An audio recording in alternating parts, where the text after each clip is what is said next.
Hey, thanks for sticking around. Um, yeah, yeah, go ahead. All right, ladies and gentlemen, thank you for coming back. If you want to continue your conversations, please take them into another room.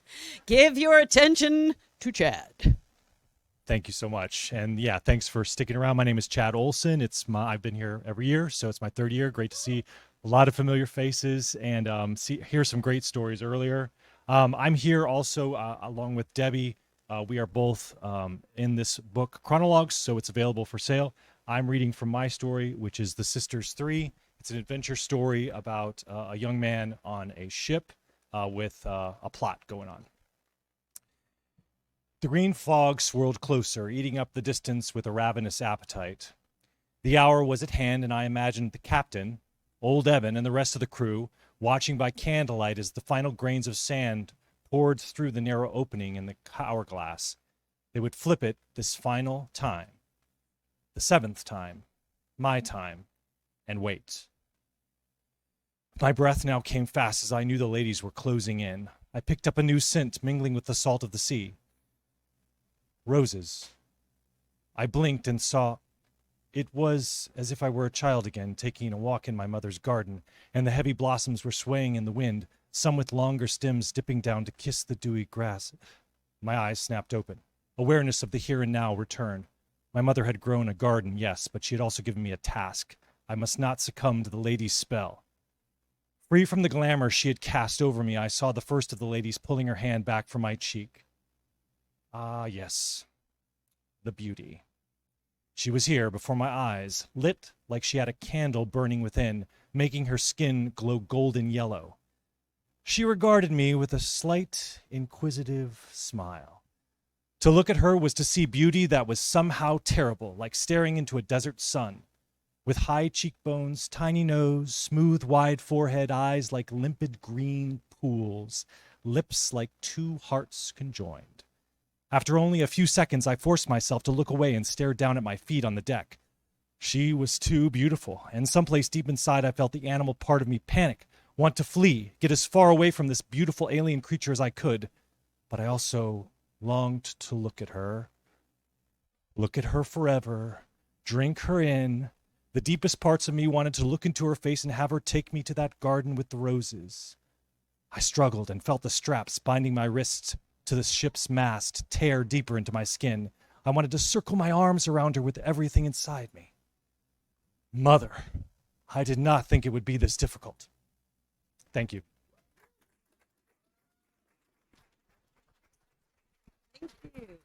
Okay, coming up next, we have Michael McGruther. A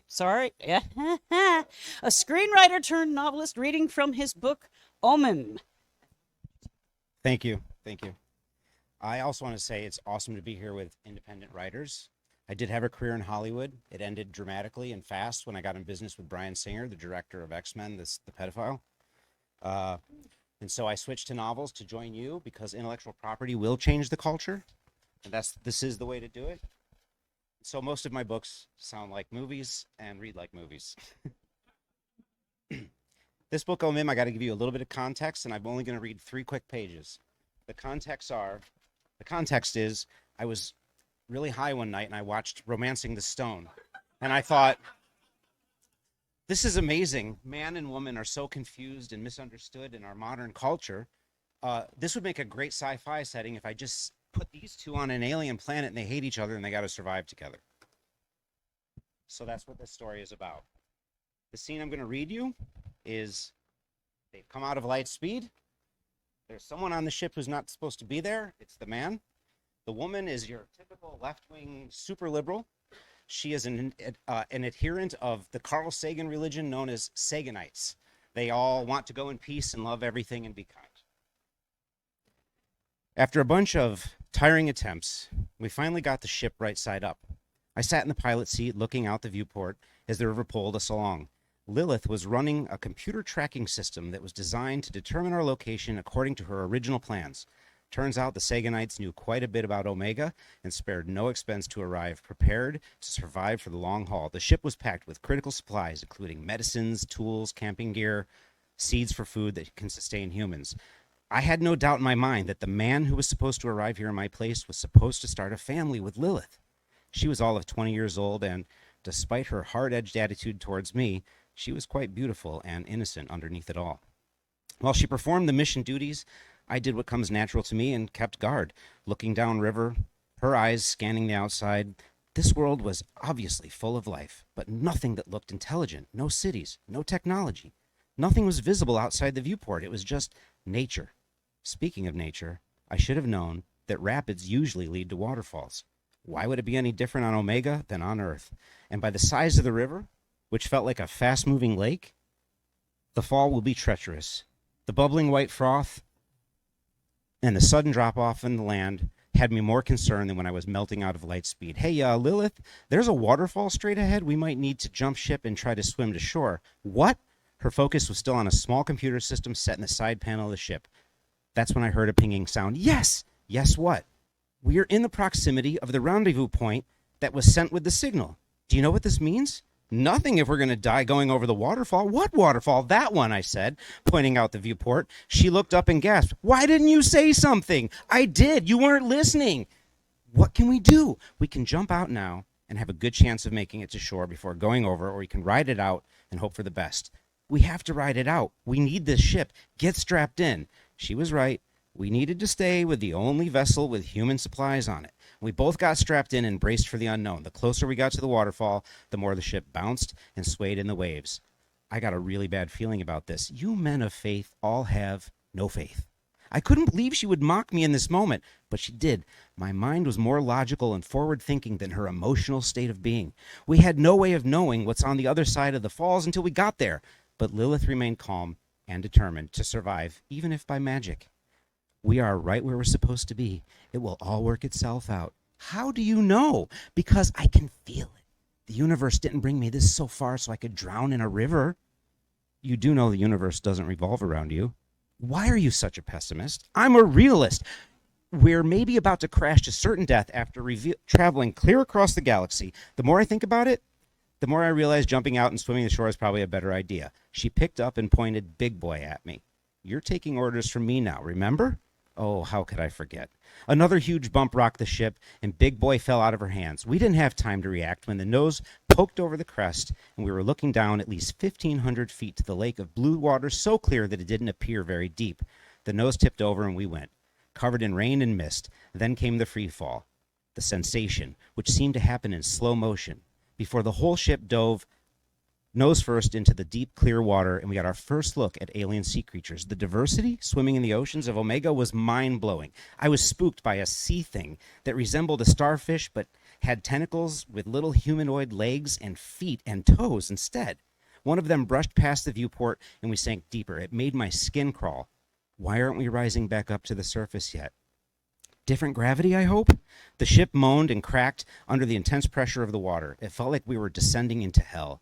Then the downward motion stopped, and we slowly started to rise again. Hallelujah, I said, and she laughed out loud. The ship started to rise faster. As we neared the surface, a wobbly image surrounding the stone ledges that made the gorge came into view. I noticed bipeds standing on the ledges right before we surfaced and came crashing out of the water. My God, do you see those? Omegans? I see them. When the rebel ship settled, we unbuckled and moved close to the viewports, looking everywhere for the creatures that resembled pale, gray monkeys standing upright. A human-like head, completely bald and with large black eyes, appeared on the other side of the viewport and scared the living daylights out of us both. Its face looked old and tired, but its body was young and strong. It was primitive, wearing a brown cloth wrapped around its middle. I fell back, reaching for my backup blaster, but Lilith had already pressed her hands on the glass, smiling at the humanoid on the other side. Hello. We come in peace. We come in peace. Tears were rolling down her cheeks. She wiped them away, angry. She wiped them away, smiling and, quite frankly, obnoxiously careless about the situation we were in. The alien's eyes grew wide and excited like a human's. Its mouth clearly showed an expression of shock. It turned around and waved at something before jumping off. Seconds later, I heard others climbing on top of the ship. The ship moved quickly, and now I readied my blaster. What's happening? They're pulling us to shore, said Lilith, like an excited little girl. How do you know they're friendly? Because this is the planet where the signal came from. Intelligent life is here, calling out, and humanity listened. Yeah, but it doesn't mean that it's those things out there. They're the sentient beings from planet Omega. It doesn't mean they're friendly. Well, while she looked out the viewport, I had my backup blaster in hand and pointed it into her back. I hate to do this. No more games. Hand over, big boy, now. She turned around and pushed the blaster away. You put that away.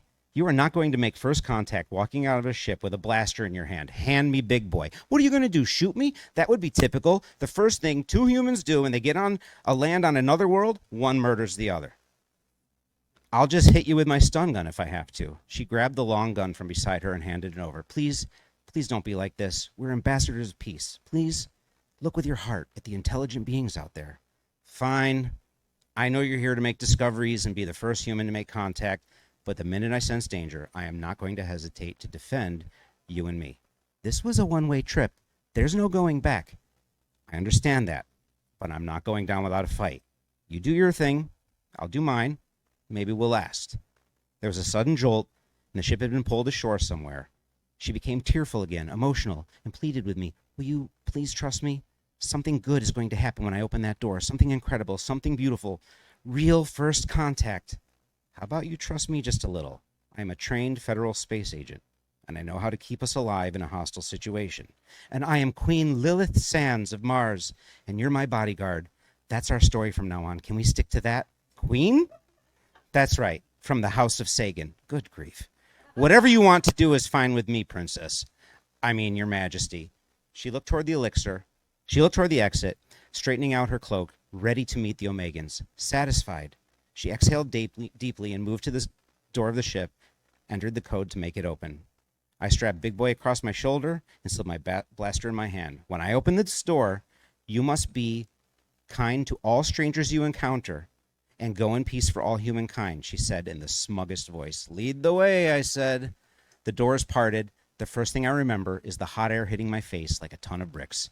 Omega was extremely humid and warm where we landed. Sweat ran down my forehead immediately, but the feeling was so good compared to the time I spent frozen in the rebel ship. The sounds of Omega were familiar too. Wind blowing, foliage, wildlife making strange noises, water lapping up against the side of the ship. Life was life, but the beings outside the ship were definitely unexpected.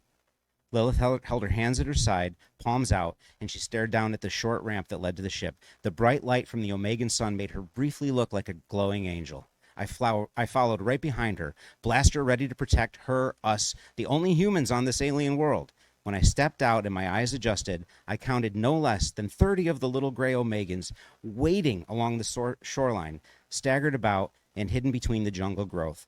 The one that looked at us through the window was standing alone, the obvious leader, waiting to greet us. His outfit was easier to see now. The Omegan's pants were just like culottes made out of patched textiles, hand-stitched and basic, reminiscent of pictures of poor country farmers on Earth long, long ago. Greetings. We are from planet Earth. We come in peace, proclaimed Lilith, with her hands out, palms up, another reminder that the Saganites are a religious cult. Hello, said the closest Omegan. It kneeled down and bowed its head. I was dumbfounded. Guten Tag, said another Omegan, stepping out of the jungle and taking a knee. Hola, said another. Lilith, what's going on? Shalom, said another. I don't know, but it's beautiful. Bonjour, said another. This is the most unexpected discovery, said Lilith with tears forming in her eyes. The Omegans started to emerge out of the jungle in large numbers and were not threatening at all. They looked like little old people with arms slightly too long, legs too short, and faces eerily human and old-looking. The main difference was the blackened eyes. The entire pupil was black. Konnichiwa. How is this even possible? Are we in some parallel universe? I asked out loud. The real question is, how long has this world and these beings been hidden from us? She said, as the first Omegan got up from his knees and held out both hands. Planet Earth, answer call. Come in peace, said the Omegan.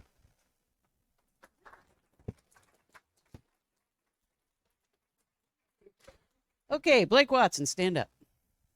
This is Blake Watson. I am not Blake Watson. But Blake Watson recently contacted me on Twitter and asked me if I would voice his novels. And the first one I have to do, which is not the one I'll be reading from, happens to be about a planet of sentient spiders. And I'm arachnophobic, so that's going to be fun. Anyway, I am reading from the second book in that series called Foul Brood. "Hang on, bringing it around," she yelled while yanking on the yoke and swinging the ship upside down. On the inside, of course, Jake couldn't detect any change apart from some complaints from the engines. Homo sapiens had many troubles adapting to space travel, but primary among these was the inability to withstand more than a few G's of velocity change. Every ship had a good dozen dampers, counterforce generators, gravity nets, and other technologies, all completely devoted to keeping their contents still. A momentary lapse in inertial control during a turn or acceleration would result in the passengers of the ship becoming red paint on the bulkheads. Jake explained all this to himself in a rational inner voice. It kept him from appearing too panicked, he hoped, though he had frozen in place. Fortunately, he thought, I have nothing to do. He looked at the monitor, which now showed 2 ships closing in on them. Dolly had turned the Shiva upside down and backwards and was moving at full speed away from her pursuers. Jake had gathered himself to look at the monitor more closely. It showed the hostile ships with 2 decorative markers, Gold Lion on a green field. Dolly was sweating a little, but had a sure hand. Smashing at a button on the panel, she muttered, "Drones, drones, deploy drones, come on." "Dolly," he said. She didn't answer. "Dolly!" "What is it, Jake? I'm a little busy." "Dolly, these aren't pirates. These are officials, the cops. I don't recognize the country," she yelled. "I do, and it's not one I'm on good terms with." Why aren't you on good? We're not exactly in accord as to who owns this ship, Jake. There are some disagreements about the title." "Dolly, did you steal this ship?" "No," she protested. "Well, not from them, anyway. Look, we can work this out later. Right now, I need to know if I can count on you." Jake thought about it for a moment. What if, instead of a golden eagle, it had been the silver trident of New Helena? That would be the cops, too. He had essentially evaded the cops when he fled Mars. Out in space, what was law? And whatever it was it more important to him than Dolly? And sure, she was basically a stranger. The police on any world, however, were not. "What do you need?" he asked. She flashed him a brilliant smile and said, "There's a feed in the back of the cargo bay leading to some netting. The netting is full of drones. We pull it up when we're hauling a lot of cargo, and apparently we didn't put it back down when we unloaded last. Get back there and line it up with the release port. I can evade them for a while and back them off with the cannons, but we need to play a little dirtier to get out of this alive." Jake got up, wobbled for a moment, then charged into the back of the ship. The netting he found easily. He tracked it to one side where the feed Dolly had mentioned showed a yellow light which displayed the word "full." "Okay," he thought. "The feed makes the drones, fills the net, then they're released in one hard-to-avoid cloud." He chuckled. It was such an old technology. It reminded him of his favorite toy spaceship. He released the net easily enough, and it fell almost perfectly into place. Almost. He crept along on hands and knees, aligning the bottom of the net with the seam of the jettison port, and he felt the ship shiver as Dolly fired the laser cannons. "How's it coming, tough guy?" He had finished fixing the seam, and the net went taut with a satisfying snap. Okay, next up we have Jaji Lamplighter reading from her newest book. I left my notebook over there, but I know it's The Guardians of the something. It's The Guardians of the Twilight Lands. Give it up for Jaji.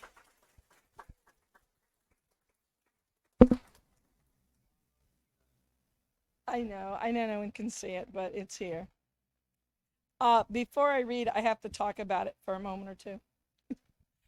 So, Guardians of the Twilight Lands is the 6th book of Unexpected Enlightenment, which is a YA fantasy series based on a role-playing game that when I started it in 2011, I decided to set it in the far-off future date that the game was set of September 2023.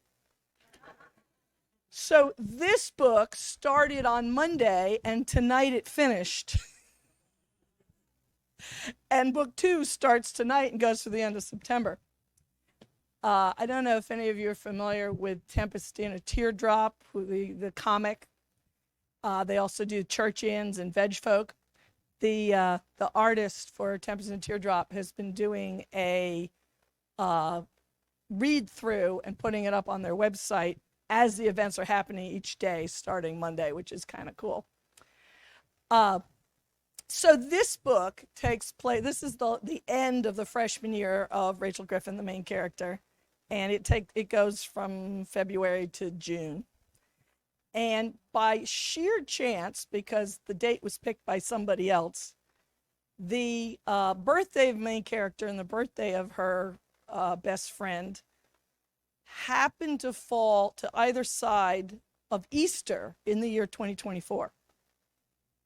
So she was promised to be told something for her birthday. And what happens is the night after her birthday, Easter morning, she gets to go visit a place called Foothills of Heaven, which is right outside of heaven where you can wait for your loved ones so you both get to go in together, which has been a really appealing idea. I didn't make this up. It came from the guy who ran the game.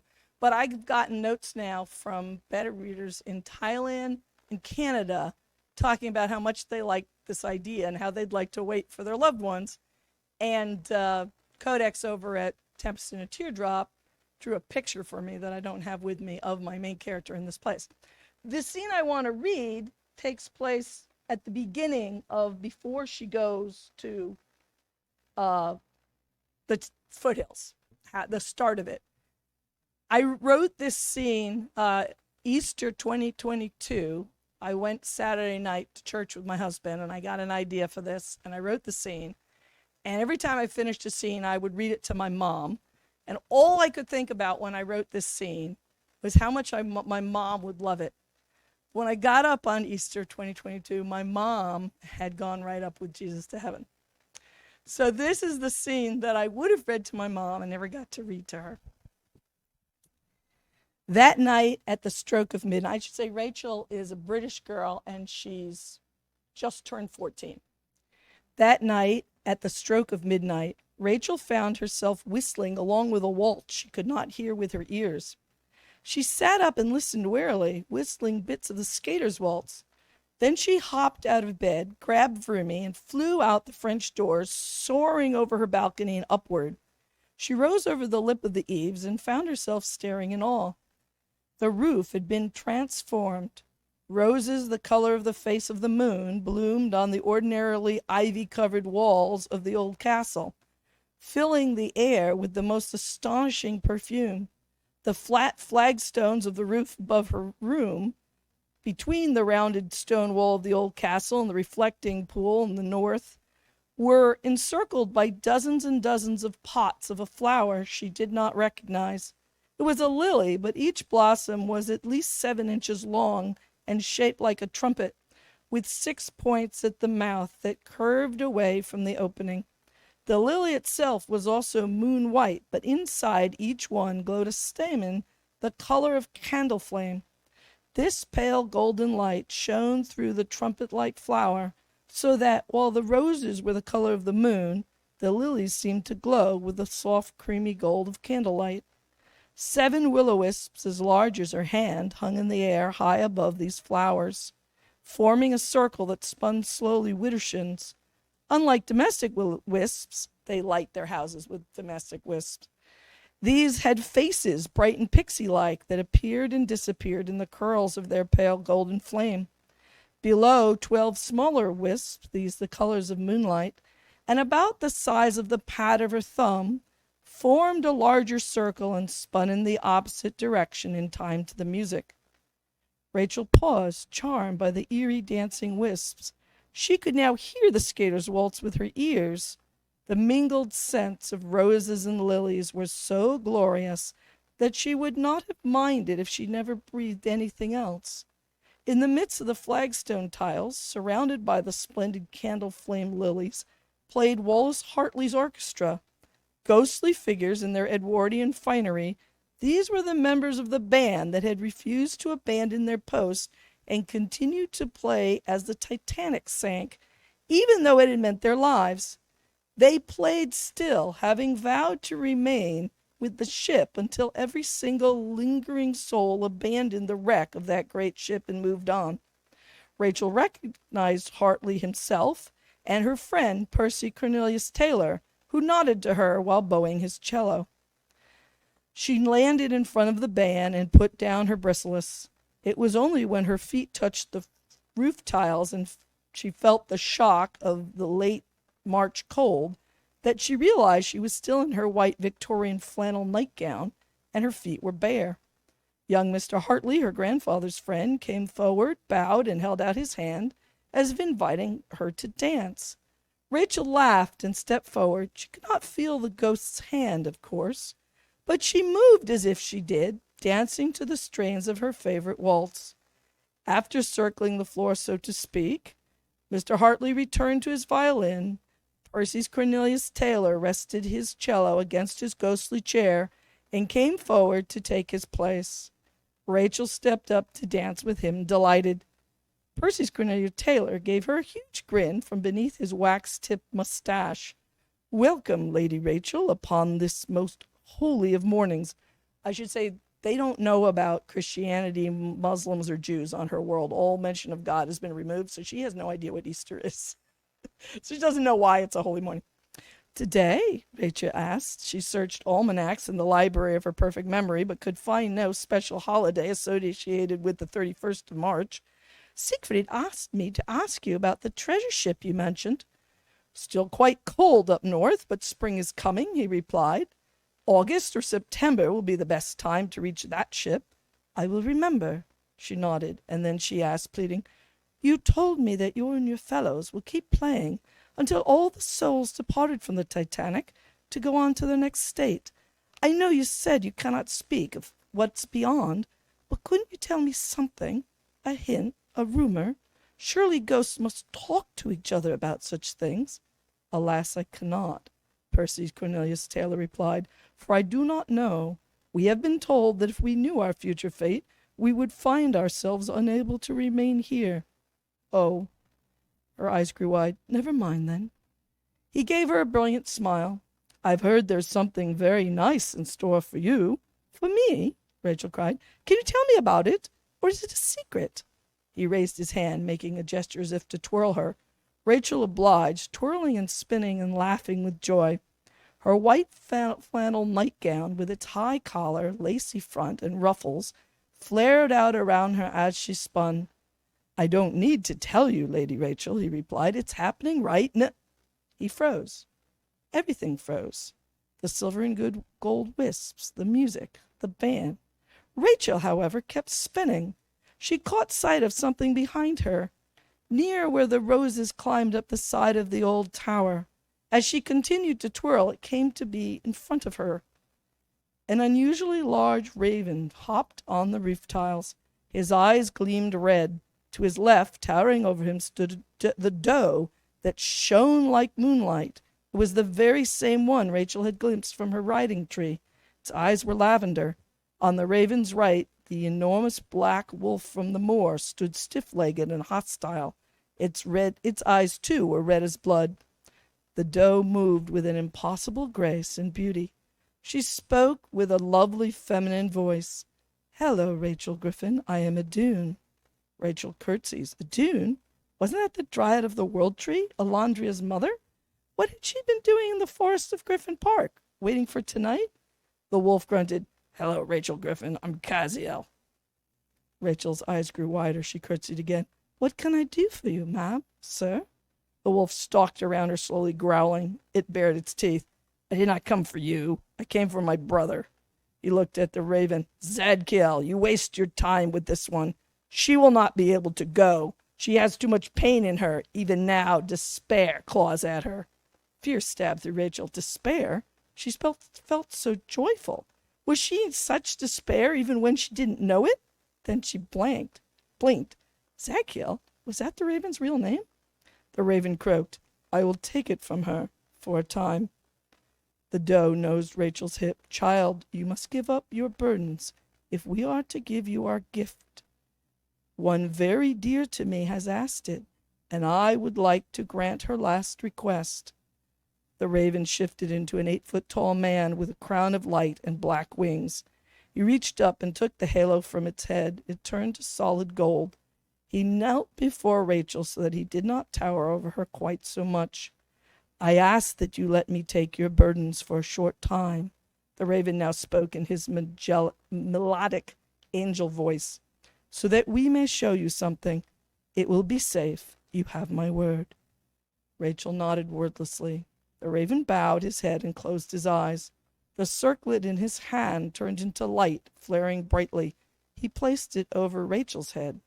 The virtue of diligence spread through her, urging her to complete all duties required of her, earnestly and with persistence. The raven closed his eyes for a moment, murmuring, "All my grace is reflected coming down from the Father of lights, in whom there is no variableness, neither shadow of turning." The troubles waiting upon Rachel's heart melted away, draining from her the way water rushes from an unstopped sink. The red at the corner of the raven's eyes began to drop like tears of burning pitch and splash on the flagstones. Rachel gasped, startled. The wolf growled, "Idun, you must go now. I will hold this place while you are gone, and I will watch our foolish brother." The doe turned to Rachel. "Sabriost." Rachel recognized the word from the original tongue. It meant mount up. She reached up towards the raven, her fingers brushing the coolness of his cheek. Then she climbed onto the doe, and they were off.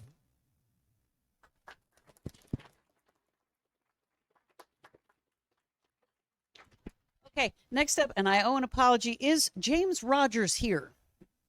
You are here. Do you want to read? Okay, great. Come on. I did not get a chance to talk to James, so I wasn't sure. And what are you reading from, James? I'll just say it. So I do have writing here for sale, the same book, Chronologues, collection of 5 short stories.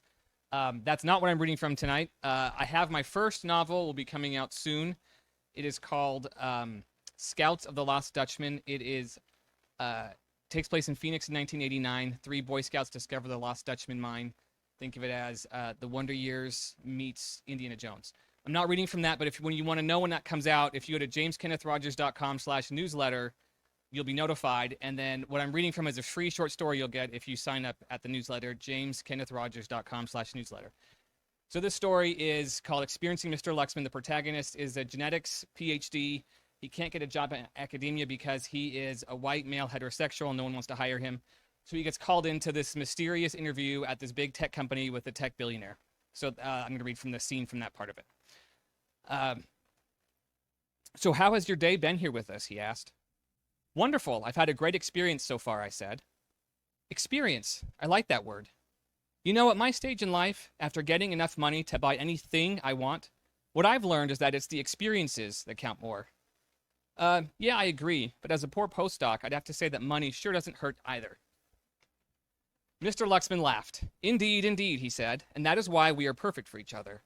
You have the expertise and knowledge that I so desperately need, and I have, well, Paul, I'm sure you've been wondering what this project is, so let me just come right out and say what it's about. Dinosaurs. Dinosaurs? Or rather, dinosaur, singular, one of them. What do you mean, I asked. 6 months ago, something very interesting was discovered on an island off the coast of Antarctica. Something that should have been impossible, a frozen dinosaur. I couldn't believe what I was hearing. Even for someone as rich as Mr. Luxman, that was impossible, wasn't it? What was all I could manage to say? Or rather, a tiny fragment of a frozen dinosaur, he added. But it's not just bone. There's flesh, and we hope DNA. How is that possible, I asked. Are you sure? I've had the best experts on this, he said. I've kept it very hush-hush, of course. I've only made targeted inquiries to different experts, so none of them knows the whole picture of what I have. But I've asked a lot of questions of a lot of people, and at this point, I'm sure. Most likely, it's a previously unknown species of theropod. It wouldn't have been very big, probably weighed somewhere between 5 and 20 pounds, and was maybe between 1 and 3 feet tall. But a small dinosaur is fine for my purposes. Perfect, really. Not too big to go all velociraptor on us. So you're trying to pull off a real-life Jurassic Park, I asked? Resurrect dinosaurs for some kind of theme park? I was sitting on the edge of my seat now. The idea of making a real-life Jurassic Park seemed a bit over the top to me. But on the other hand, if what Mr. Luxman was saying was true, if they really had a piece of frozen dinosaur flesh, well, that would be the chance of a lifetime for any geneticist, let alone an unemployed one. Yes, on the resurrection part, Mr. Luxman said. No, on the theme park. I have no aspirations to be Walt Disney or run a zoo. Paul, sometimes when an opportunity presents itself, you have to take it and then figure out what to do about it later. That's what we're going to do here. I want you to worry about bringing that dinosaur back from the dead. You let me worry about what to do about it once you do. If you want to know what happens and what he's doing it for, jameskennethrogers.com/newsletter. I like those. All right, you guys are being a fabulous and patient audience. We are in the home stretch, but we have some real treasures ahead of you, culminating with an exciting event announcement from Travis Corcoran and Lawrence Rayleigh in just a little while. But up next, we have the amazing Dan Gaynor back with us this year. Woohoo! He will be reading from his short story, It's Always Darkest. This will be coming out in Tuscany. They're re-releasing their Pluto anthology, and I'll just read a little bit, so hopefully people go out and buy it. The pork chop was overcooked as always. It was dark and rubbery and smelled burnt. Herman hated that. More than he hated seeing the commanders lose, and that was life itself. That damn Sheila, she did it deliberately. She was probably drunk. Again. Herman could feel the rage building in him. It was like a physical thing welling up from inside. Each time he thought about it, he got angrier. Each bite he took made him seethe, made him grow hotter, the redness boiling into his face. He stared at the table. The yellow plastic tablecloth was speckled with tiny burn marks from Sheila's foul cigs. The plate was chipped because she was always afraid to use the nice dishes. They only got used the rare times her mother came to visit, and her mother was no bargain. Everything about the meal was a failure. Herman was tired of failure, tired of feeling like one, tired of being treated like one. He grabbed the cheap china plate and hurled it across the room right at her Precious Moments figurines. The woman was finally going to pay. His aim was perfect. The plate smashed into the front of the cheap presswood shelf. Broken bits of ceramic with cherubic smiles went everywhere in one incredible explosion. The missile knocked the entire shelf to the floor with thud. Sheila came running. She knew what that man had done. He'd threatened it enough. Now he was going to get his. In her right hand, she held a butcher knife. Her knuckles were white from squeezing it so tight. She wadded up her apron as she ran and threw it to the floor. She bowled into him, slashing his left arm as she tried to defend himself. Herman's chair tumbled backward with a thud as blood sprayed from the wound. He grabbed the broken chair and launched himself off the floor and into her with a fury. There was murder in his eyes. Find out why.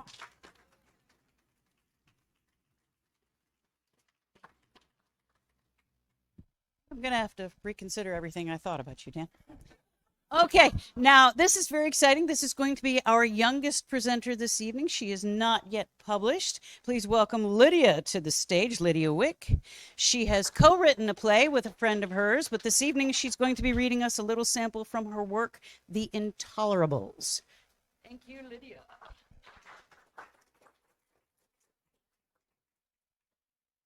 As I continued on, I saw Katie. She was sitting on an upturned log, her long hair intricately woven behind her, her face slightly hidden behind a book. As she lowered the book, her gaze settled on mine, and realization flooded through her. As soon as she realized who I was, she jumped up and rushed towards me and then wrapped her arms around me. I instantly bristled at the intimate contact, and she backed away quickly. But then, sensing the absence of her touch, I realized this type of contact was becoming important to me. I hesitated, then wrapped her in an embrace and told her that I was glad to have found her and the place she called home. Kitty looked up at me and smiled while excitingly showing me her book. It seemed to be a book of folk tales. We had learned about them in school, but had never read any. In that society, it was deemed unacceptable for such childish things to be within our curriculum. Katie chose a story from her book and began reading. I became fully captivated by her story, by the narrative that unfolded, and most significantly, by the world that was created by these people.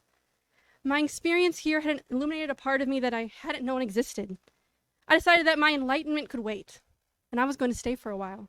I still had so much to learn, so much to discover about these people here and about myself. Deep down, though, I knew something was tapped into. I knew that I would fight for the life, comfort, and community within these walls. After several more days within the camp, I realized the enlightenment was a sham. They were going to give me a career in a cubicle, expecting me to live my days stuffed up alone as a cog in their machine. The saddest part is I didn't even know what I was missing until now. They hid under the guise of equality and tolerance and progress. See, the intolerables will not work to further the goals of those who implemented the system. Why is that their role to establish rules for us to follow? And why must we follow them?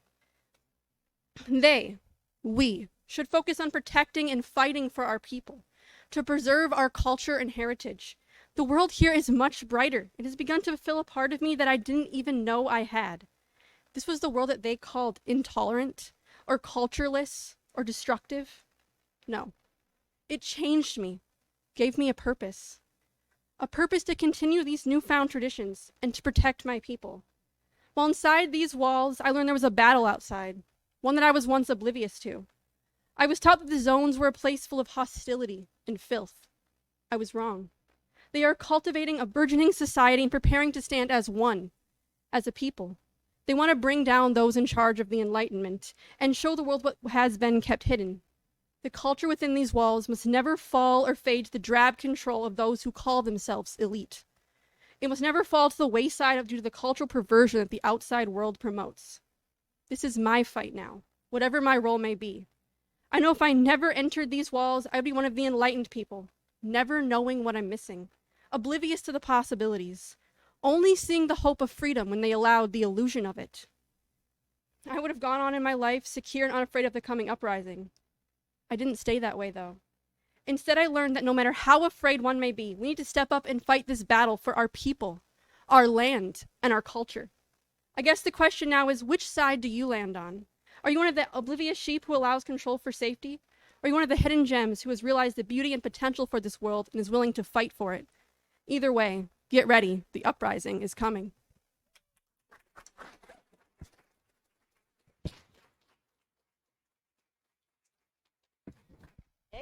Next, we have reading from her debut novel, Oathsworn, Meg McDonald. Meg, please report to the stage. And can you just notice she's got the most awesome shirt and boots? I covet them both. I really do. I have a thing for hobbits. Hello, thank you. I'm just going to read. I was going to try and say something, but I've had sort of a really rough last few years, losing my husband, losing my mom, and a lot of stuff has been put on hold. So I started my publishing journey a very long time ago, and the story earlier about having your book, shutting down publishing houses. I did that a few times a long time ago. And then everything just sort of sat in a backpack for about 10 years. And then I started over. So.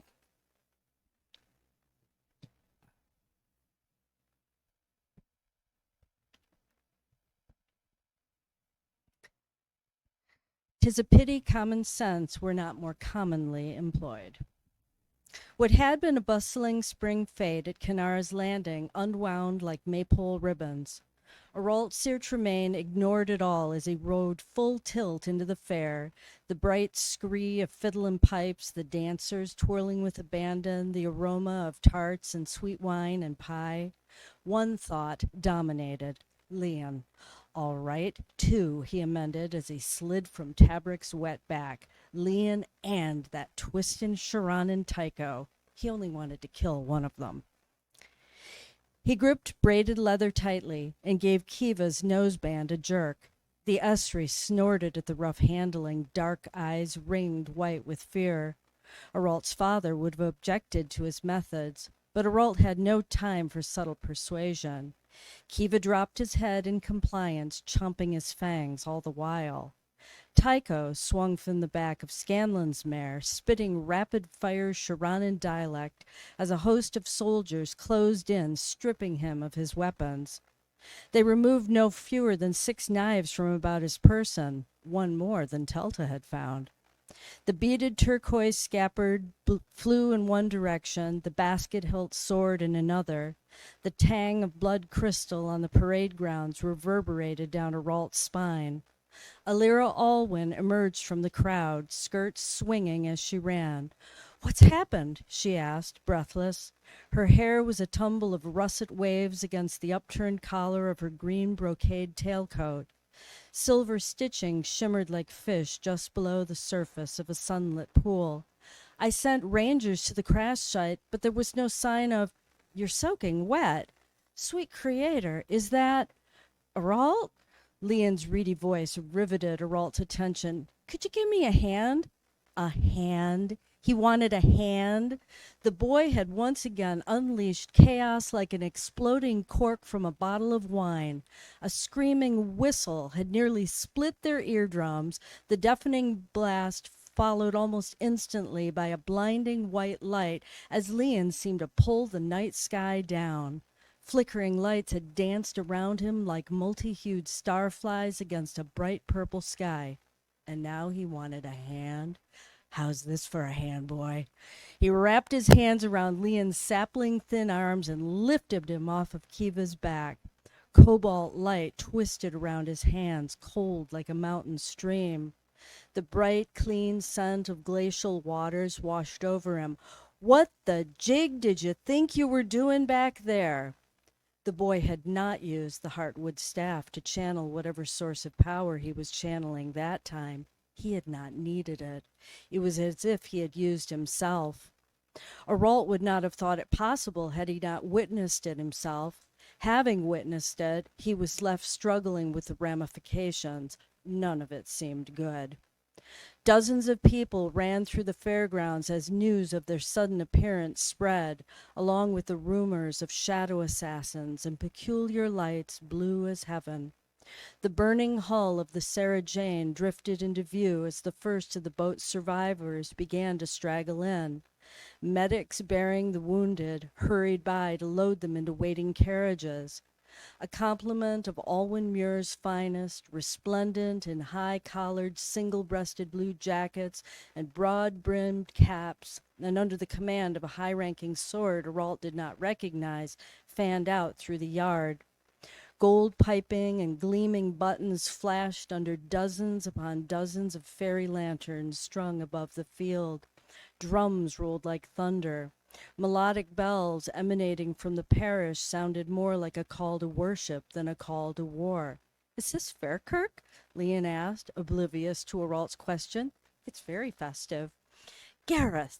Alira bit hard on his name, the name she preferred. "What happened? For the love of Gareth, stop!" Stop? He had not yet started. "Answer me, Leon. What the jig did you—" When he failed to respond to her entreaties, Alira tried the formal approach. "Sir Tremaine, Vrintalen Alwen," Aralt growled back to her. "You'll excuse me while Kavsa, Leon, and I have a little chat about common sense. Is that what this is? It looks like you're trying to shake demons out of him."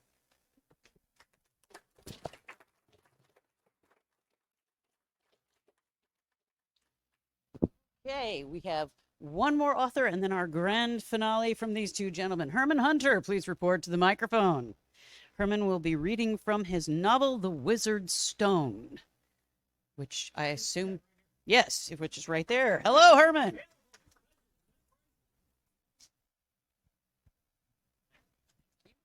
little sweaty. I'm a little sweaty. Drove all the way in from Detroit, and my arms are really tired. I'm here all week, folks. Before I start reading, how many of you here are authors? I know Hans is, and I don't. Okay. How many? What? No, I guess not. How many of you were? How many of you are aware of the Writer Dojo? Okay, one of you guys, yeah. So, highly encourage if you're an author looking to be an author, go check out the Writer Dojo. They have a podcast. They are also they have a Facebook group. Very informative. You have a lot of top-notch authors, including Larry Correa, on there providing advice. Then the other two things are Writer Dojo, all one word. The second is, how many of you how many of you, this is not boding well for the reading. How many of you are aware of the pulp rev or pulp revival movement? Okay. Another thing I encourage you to look for, it's a brand new movement looking to bring back the old pulp novels. They've got a hashtag on Twitter. That's all I know. But I know there's a few people that are really into that. So it's something to look into, and there's some really great authors there. And then the third thing is, how many of you are aware of the Iron Age movement? Okay, Hans is, because he was on. You playing? No. You're playing? Yeah. You and I are going to talk. And he's hiding now. Yeah. Iron Age is basically a return to the old way of kind of writing and stories and stuff like that. I'm affiliated with a live stream hosted by a guy named Royce, and it's also ironage.media. They are they have like 2 or 3 live streams. It's called A Drink with Crazy. Highly encourage you to go. Yes, it's pretty much apt, the name. So I highly encourage you guys to go check this out. Check out the Iron Age movement. Again, lots of great authors. So, and now time to read. How long do I got? 2 minutes. 2 minutes. Okay.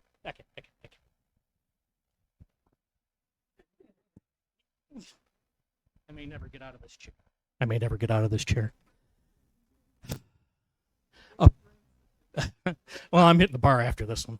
So, a puck of blue-gray stone scraped along the edge of the pointed steel as Enoch tended to the edge of his sword. A small campfire popped and hissed, defying the night's chill, painting the trees that encircled them with light. Enoch's silence was grim and unsettling. His intense focus on his sword troubled the young man. Exchanging an anxious night for an anxious day, Odo was unable to sleep despite the exhaustion from the constant travel. In a contest between weariness and fear, it was unclear which would prevail before the arrival of dawn. At present, his nerves had the upper hand. It wasn't just Enoch and his sword that troubled Odo. The events of the day still weighed heavily on the young man's mind. Their trek brought them to a forest where they halted, Enoch demanding that Odo lay another one of his wards, this time a ward that could kill. Odo protested. Odo protested at first, concerned that an innocent might unwittingly run across it. When he did, Enoch scowled. Rather an innocent find your mark in the dirt than bandits find us unawares. Lay the mark, boy, or remain here. And it was clear, by the determined expression of the mercenary's face, he would be true to his word. But now Odo sat contemplatively by the fire, in the strangeness of the wilds, pondering the consequence of his actions. Just beyond the fire's glow reigned the harsh dark of the night. Wrapped in his cloak, he grasped the hem of the garment, pulling it taut about his frame in an attempt to stay warm. The soft hoot of an owl sounded in the distance, a subtle reminder that they were not alone in the forest.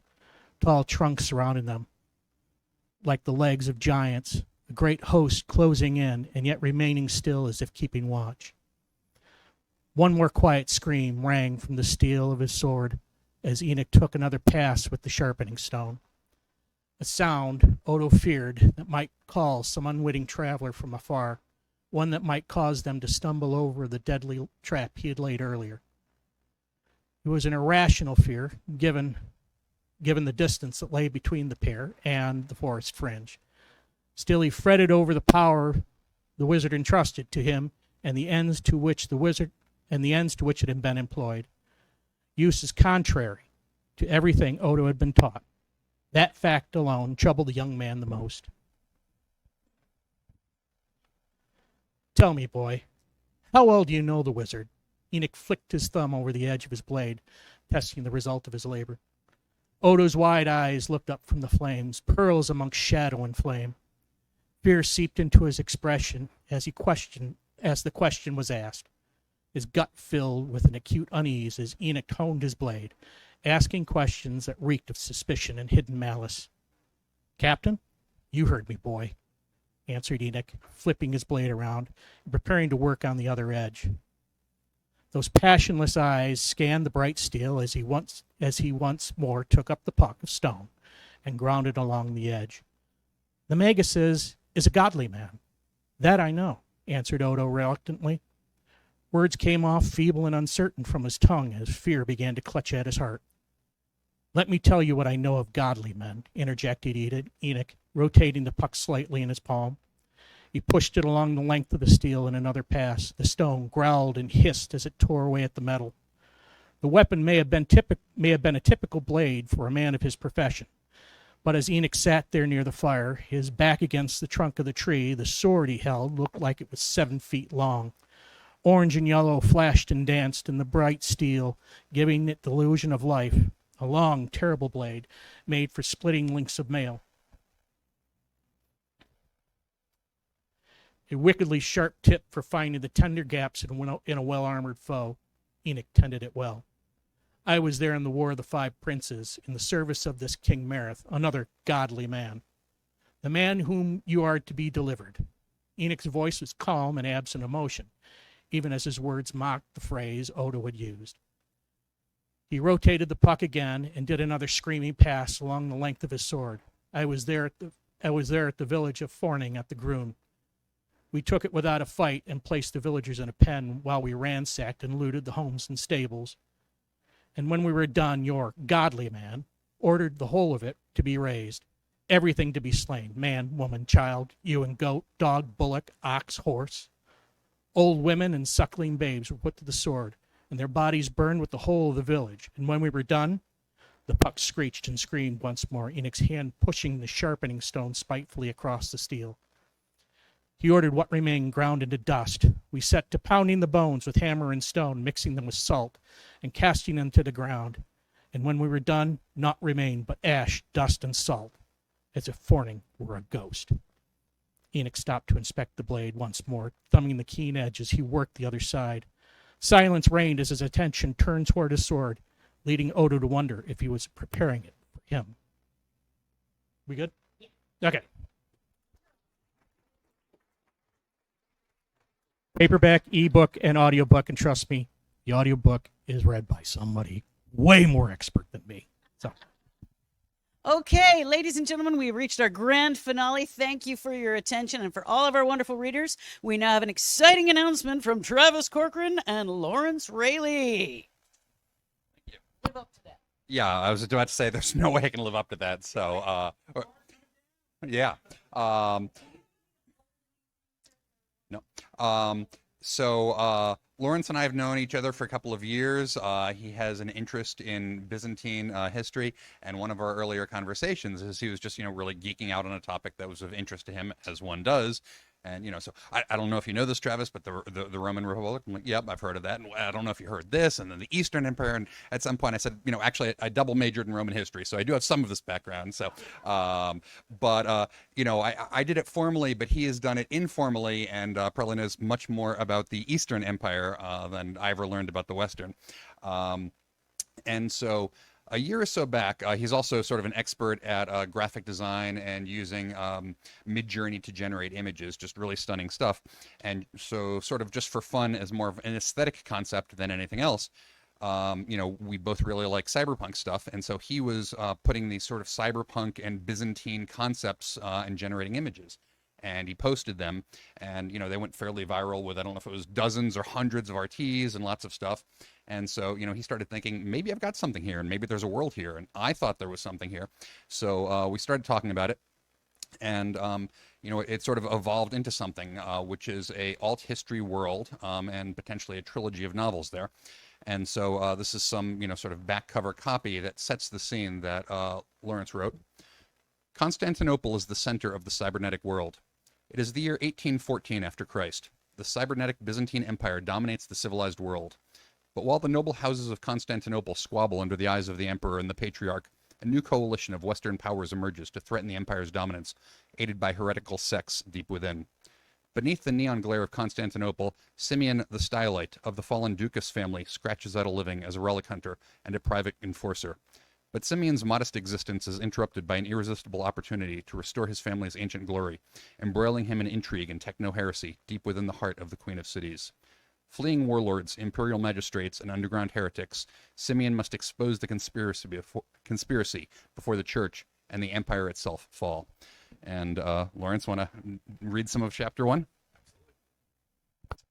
All right. I hope I set this to my voice because as Travis sometimes calls me out on, I don't really have a volume knob. I've been a DJ and an MC for 20 years, so hopefully I'm not shouting out to everyone. I'm going to go ahead and sit down here so I can actually read what I'm trying to read here. So, Simeon checked the glowing purple indicator on his pistol's scope, muttering a silent prayer to St. Michael, and turned the corner, training his gun toward the end of the alley. There was a flash of color through the drizzling rain, an orange cloak quickly vanishing into an open steel door. Simeon cursed and set after his target, pounding down the cobblestone alley, puddles of polluted rainwater splashing under his boots. A moment later, he was at the steel door and pushed it open, barging into the incense shop. The proprietor was in front of him, screaming something in Northman-accented Nipponese and pointing at the broken glass and spilled frankincense that covered the floor. Simeon pushed him aside with his free hand and sprinted out of the shop, ignoring the shouted curses behind him. He looked around wildly. He was on the Messe, the main thoroughfare of the old city, and the shopping district beyond was packed. Neon lights flickered down the wide street, the shouting and haggling of hundreds of souls carrying on around him. Goat herds packed the market. Hovercraft sat heavy on deflated skirts while Northmen unloaded crates of oranges from Africa. Thousands of Holy Day shoppers crowded between them. But there was no sight of... He heard a scream and turned. There, the orange cloak. He gave chase, his arms pounding, his pistol held tight in his right hand. Shoppers scattered and screamed, and a crowd of monks parted in surprise. A Roos trader shouted in alarm as his cart, piled high with furs from the north, lost balance and came crashing down. A homeless penitent lashed at himself at the street corner, the whip nearly striking Simeon as he sprinted by. Simeon ignored them all, crashing over a money changer's table, sending Venetian ducats, Rus grivnas, and bowls of Aztec cocoa istas clattering to the ground. The outcry behind him grew, but he paid attention to none of it. The orange cloak disappeared down another alley, but Simeon was catching up. His breath was ragged and forced, but he kept running. His pistol up, he turned into the alley, saw the back of his target, and sprinted out after him without slowing. Clouds of steam and incense swirled. A moment later, he was on a side street paralleling the Messe, but he was turned around and didn't know which one. In the darkness, he could not recognize the shops and apartments. Where was his quarry? Simeon glanced around, frantic. A few feet away, a trio of blues were in heated debate with several greens about the latest motor chariot race at the Hippodrome. Simeon interrupted them, demanding to know if they had seen anything. But before they could answer, an airship floating overhead began billowing religious chants in Greek. A moment later, the loudspeakers on a second airship began booming another chant in Latin, and then church bells began ringing their eventide song, competing with both. Simeon looked down the avenue, and suddenly he knew where he was. The church whose bells were ringing, it was the church near the tetrapylon of the 40 martyrs. The monument's bronze angel was pointing toward the Messe. He was on the avenue of the Sebaste, which was bad news. A few blocks beyond the ancient landmark was the Warren, a twisting, maze-like quarter of the old city with a terrible reputation, one that somehow still failed to do justice to the cold reality of pimps, muggers, heretics, and illegal cyberneticists that clustered there. If the cloaked man made it deep enough in there, Simeon would never find him. Simeon's head turned, neck swiveling, straining to see anything that might give him a clue where the man had gone. And then a truck pulled away from the loading dock of a Messe store, and behind it, their eyes locked. And the man clearly knew he had been discovered. But there was something more in his face than just that, a hint of despair. The other man was tiring and knew it and was worried that Simeon might catch him.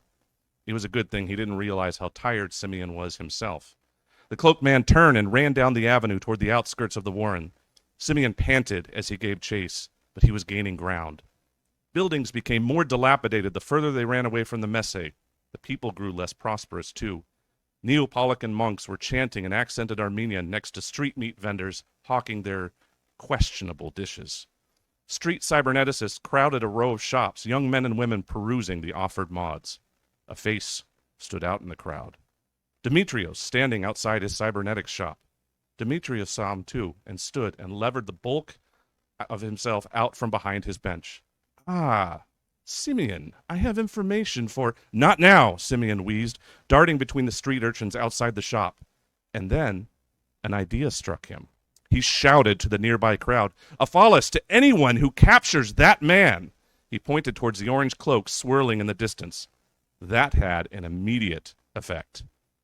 Almost everyone around him, except the Neapolitans, pointedly ignoring everything around them in their self-imposed penitent chanting, stirred into action. Drones began to lift off from shops. Street urchins were furiously tapping into their phones, texting to others ahead. One urchin finished tapping, read a response, and then pointed excitedly down a side alley. There, there. 3 drones altered their paths, swerving to follow the urchin's dirty finger. Simeon took off after the drones, grateful to have something to track above all the crowds and buildings. After a moment, he caught up to the small squad, hovering in front of a restaurant. Simeon burst in, knocking over a tray of meat skewers and a samovar of Aztec hot cocoa. But where was his quarry? Upstairs, downstairs, in the kitchen? Where? A customer looked up from his phone and his half-finished meat skewer and opened his palm expectantly. Simeon fished out a half-phallus from his pocket and dropped it into the open palm, at which point the man gestured towards the kitchen. And I'll skip over the middle so that we can get to the end of the chapter and wrap it up. But basically, Simeon crashes through the kitchen, and it's your standard police chase, and we're in the back alley, and he gets his suspect and knocks him to the ground, and he's in the process of arresting him. Then a minute later, the clang of horseshoes against cobblestones announced their arrival. The ceremonial masks glowed faintly blue under their hooded cloaks. The leader of the what is the name? The leader of the cataphracts said, "What have we here?" The monks resumed their chanting and continued on their way. Simeon reached slowly for his pouch. Rainwater, oil, and grease dripping down his clothing as his fingers found his ID and papers. He offered them carefully, ensuring his movements were slow and inoffensive. He took a half step forward and reached up, passing them to the mounted officer. "Private contract bounty hunter, endorsed by the magistrate. I am a licensed enforcer." The lead cataphract leaned down and took the documents, then handed them to his companion. A flash of red laser light illuminated the paperwork as he scanned them. A moment later, the junior cataphract lifted his mask, revealing a scarred middle-aged face set in what seemed to be a permanent frown. "Simeon Dukas," the cataphract said, pondering the name for a moment. "Working a case for the highborn, eh? Must be painful doing their dirty work sporting a name like that. I bet you think you're better than us lowly city cops, right?" The leader raised an eyebrow at the first mention of Simeon's last name, and now looked Simeon up and down with an expression of disdain. He spoke, but not to Simeon, who was apparently beneath his notice. "Dukas? That house has been dead a long time. That name buys nothing with me." Now, for the first time, he made a show of looking at Simeon directly, and the expression on his face made clear his judgment. "He's just another low-down Warren enforcer, little better than the people he collars." He made a show of sniffing. "I smell dirt and fryer grease." Simeon raged on the inside. The insult had hit home. He was, at the moment, dripping wet, covered in grease and filth. The second cataphract reached down to return Simeon's ID and papers, and Simeon took them, grabbing them just before the man let them go to fall into the street filth. Simeon pocketed the ID. Their insults demanded a response, and he ached to ask the officers, so keen to discuss the rise and fall of various houses, when the last time the ancient and storied cataphracts had won one of their glorious military victories. Centuries, wasn't it? They carried on now with the name, the livery, and the arrogance of the old legion, pretending that they were something more than just a patrol force in the old city. There was a tense moment as Simeon ached to blurt out words that would doom him to a beating, at the least, and perhaps something worse, and as the cataphracts gave him the opportunity to say exactly what he wanted, so that they could do exactly what they wanted. And then the moment was past. "Everything appears to be in order," the lead cataphract pulled his mask down again. "Remember, though, you might work for the highborn, but you're still just gutter trash." He laughed, and the junior officer joined in, but then they tired of their little amusement and turned their horses and clattered away. For a moment, Simeon stood there, his eyes burning with hatred, his teeth clenched. But he breathed slowly and deliberately, letting the anger subside. He snapped open his phone and punched in a number. "Yes? I got him." The voice on the other end was measured and cold. "Did he have the relic?" Simeon took a deep breath. "He did. It's intact." "Good. I see your location. I'll send an auto carriage for you." Simeon glanced up and around the alley. The urchins, the Neapolitan monks, and the cataphracts were all gone, but there were others in the alley, more than there'd been a minute or two ago, and several of them had their phones out. Better be quick. The locals are already too interested. Only when the auto carriage turned the corner a few minutes later and pulled right up to Simeon did the crowd draw back, muttering. Simeon stepped through the open door, sank into the plush bench seating, and watched the door whisper shut of its own accord. Then, and only then, did he allow himself to relax.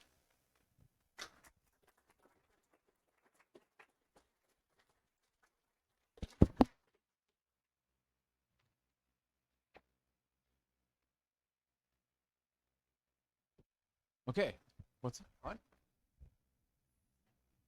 Heckling. Okay, I think that's it. So another round of applause, please, for all of our authors. We went a little long. That's okay.